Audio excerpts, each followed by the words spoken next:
Well, many malls across the country packed with people yesterday as Canadians eager for a bargain, clearly venturing out for Black Friday sales. Many of them are continuing throughout the weekend, even starting before. With me now is Doug Stevens, retail analyst. Thanks for being here, Doug. My pleasure, Matt. Thanks for having me. Let's get into it, shall we? Any indication at this point, or when will we know, maybe for in-person sales, how successful this Black Friday really was? Yeah, we'll have to wait for the wrap up. We generally don't get a really clear sense beyond just sort of anecdotal, stats from shoppers and the media. But it looks as though, the gentleman in your pre-roll wearing the Raptors too kind of summed it all up, I think, by saying that most shoppers today, according to surveys, are going to be spending, or they anticipate spending at least about what they spent last year. But of course, the challenge is things are decidedly more expensive this year.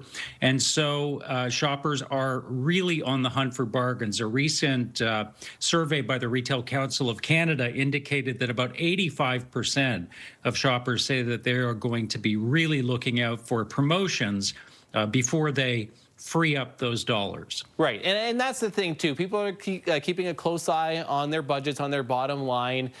We've talked and documented the affordability crisis clearly, throughout the last number of months in the last couple of years.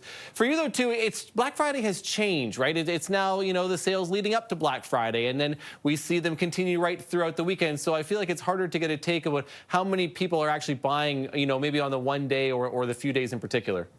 Yeah, I think you raise a really good point. There is sort of this pervasive creep in the industry. And it used to be that, once Halloween passed, then we started to see the Christmas decorations and the gifts rolling into the stores. Now it's happening almost simultaneously. And I would go even further to say that with the pervasiveness of online shopping, the consumer really doesn't have that fear of missing out that they once sort of operated with around the holidays. In fact, we know that many shoppers are doing their holiday shopping well in advance. They're taking advantage of things like Amazon Prime Days, which the last one was in July. So some of that Christmas spending that would have been happening right now as we speak may have happened months ago. And for you too, when we talk about small businesses as well, challenging times for them, trying to remain afloat, trying for them to be successful in some sort of ways. You're maybe not necessarily able to offer the deep discounts that some of the bigger retailers do, but are hoping that people, because Canadians, again, in a very similar survey, they are buying Canadian. They're trying to support local still as much as they can.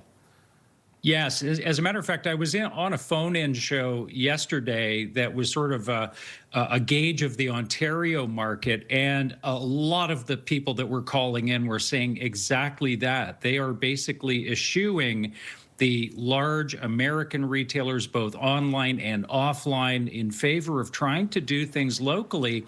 And the other thing that we're seeing really start to pick up in the market is the advent of resale.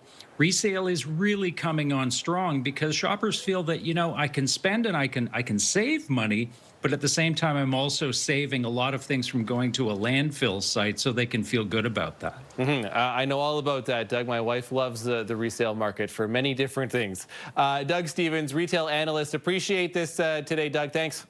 My pleasure, Matt. Thanks for having me.